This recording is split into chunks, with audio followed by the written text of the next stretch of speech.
ముఖ్యంగా చాలామంది పెద్దవాళ్ళు ఇంతకుముందు మాట్లాడినప్పుడు దళిత బహుజనులకి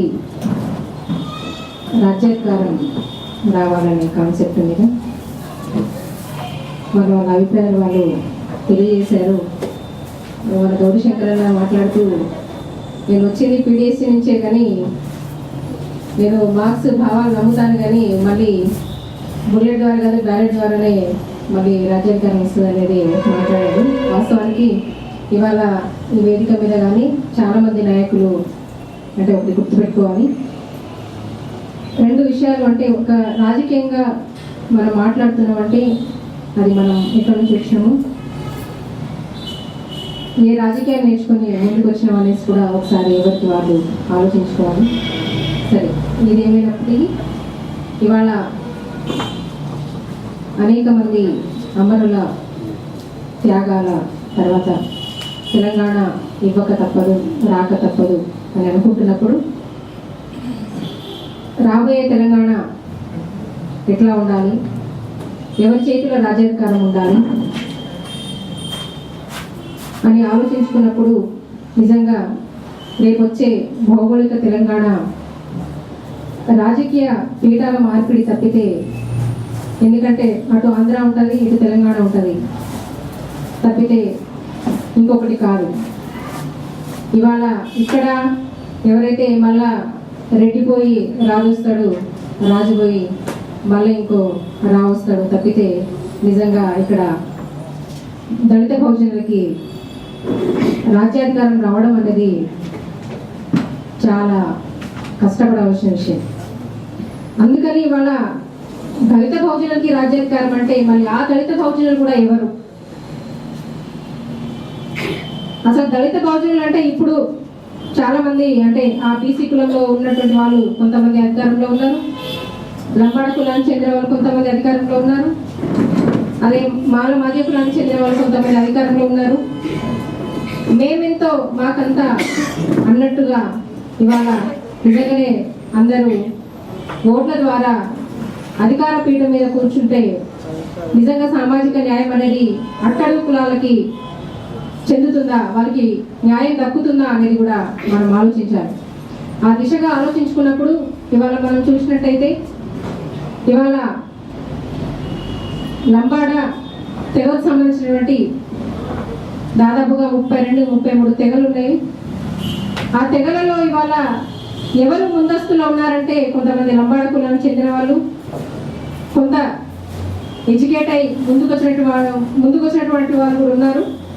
మరి ఆ ఎడ్యుకేట్ అయిన వాళ్ళు మిగతా అనేక అంటే నాయక పౌరులు కావచ్చు, చెంచులు కావచ్చు, ఇంకా అనేక వెనుకబడిన కులాలు ఉన్నాయి. మరి ఆ జాతుల కోసం వాళ్ళు ఏం చేసిరని చెప్పేసి కూడా మనం ఒకసారి ఆలోచించుకోవాలి.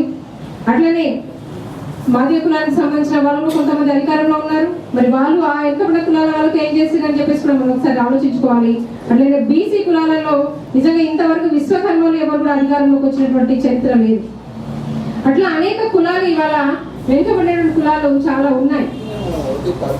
అందుకని ఇవాళ ఎటువంటి రాజ్యాధికారం కావాలంటే మనకి అట్టడుగు కులాలు ఇప్పటి వరకు ఎటువంటి చైతన్యం కలిగినటువంటి వాళ్ళు, సామాజిక స్పృహ కలిగినటువంటి వాళ్ళు, అటువంటి వాళ్ళు ఇవాళ రాజ్యాధికారంలోకి వస్తే ఇవాళ దళిత బహుజనులకి న్యాయం కలుగుతుంది.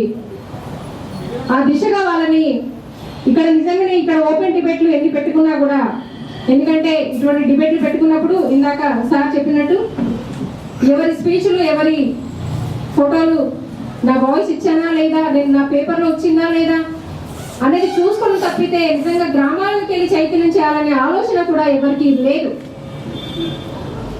చాలా మంది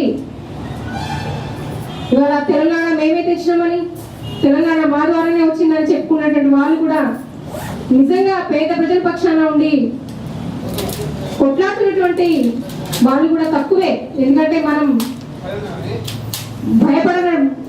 భయపడి కాదు, భయపడకుండా స్పష్టంగా ఇవాళ మాట్లాడుకోవాల్సిన అవసరం ఉండదు. నిజంగా ఇందాక ఎవరు వక్త మాట్లాడినప్పుడు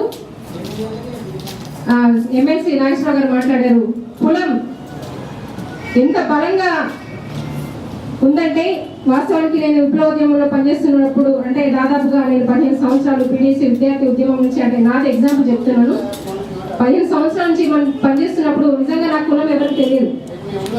కానీ తెలంగాణ ఉద్యమంలో అంటే మా దాంట్లో కూడా సామాజిక న్యాయం ఉంది అని చెప్పుకోవడం కోసం మా దాంట్లో కూడా ఈ కింది స్థాయి నుంచి ఈ స్థాయిలో ఉన్నారు అని చెప్పుకోవడం కోసం కొంతమంది కులాన్ని ముందు పెట్టి కూడా మా దాంట్లో ఫలానా క్యాండిడేట్ ఫలానా కులానికి సంబంధించింది అని చెప్పుతూ, ఎందుకంటే మా దాంట్లో సామాజిక న్యాయం ఉందని చెప్తూ గొప్ప చెప్పుకునేటువంటి వాళ్ళు చాలా మంది ఉన్నారు. కానీ అటువంటి సామాజిక న్యాయం కాదు. అట్టడుగు కులాలు